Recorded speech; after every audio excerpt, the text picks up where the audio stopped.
আর আমার তো মমতা ব্যানার্জিকে চিফ মিনিস্টার বলতে ভাবতেও আমার ইচ্ছে করে না।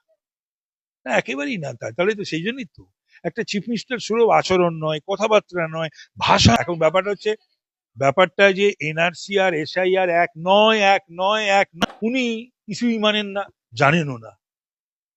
উনি সংবিধান, উনি ল অফ দ্য ল্যান্ড, উনি রুলস, উনি রেগুলেশনস। কেউ ওনাকে বিশ্বাস করবেও না, কেউ ওনার আহ্বানে সাড়াও দেবে না, কেউ ওনার সঙ্গে আগামী দিনে কজন থাকে আমি সেটাই দেখবো। একটা কেন্দ্রের মন্ত্রী ছিলেন, এখন মুখ্যমন্ত্রী, সিএ কি জানে না, এনআরসি কি জানে না, এসআইআর কি জানে না, কি বলবো, কত কথা বলবো, কোনো কি। এবং রবীন্দ্রনাথ তো তার আত্মা ছটফট করে এত ভুলভাল উচ্চারণ এবং ভুলভাল রবীন্দ্রনাথের গান এবং কবিতা উচ্চারণ করে তৃণমূলীরা, মানে যেটাতে সত্যি হাসার বিষয়। মমতা ব্যানার্জি কখনো বলবেন হিন্দু গন্ধা ধর্ম, আর তারপরেই কখনই বলবেন বিবেকানন্দ জিন্দাবাদ।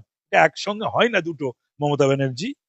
কে রক্ত দিয়েছে, কি রক্ত দিয়েছে আমার জানা নেই, তবে উনি তো আর রক্ত দেননি, উনি তো স্বাধীনোত্তর কালে ওনার জন্ম হয়েছে। তো উনি এই সমস্ত কথা বলার কোনো অধিকারী নন। তাহলে পরে উনি কতবার কংগ্রেস আর কতবার বিজেপি করেছেন, কতবার এনডিএ, কতবার ইউপিএ করেছেন। উনি লোককে গাদ্দার বলেন, লজ্জা করে না ওনার? একদম মিথ্যে কথা বলছেন মমতা বন্দ্যোপাধ্যায়।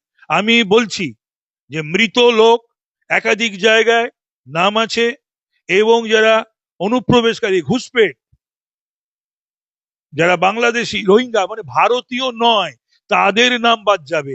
বলুন দাঁড়িয়ে, কোনো ভারতীয় রাজনীতি করে বা রাজনীতির সঙ্গে যুক্ত নয়, যে কোনো রাজনৈতিক দলের নেতা বা মুখপাত্র বলুন যে মৃত মানুষরা ভোট দেবে।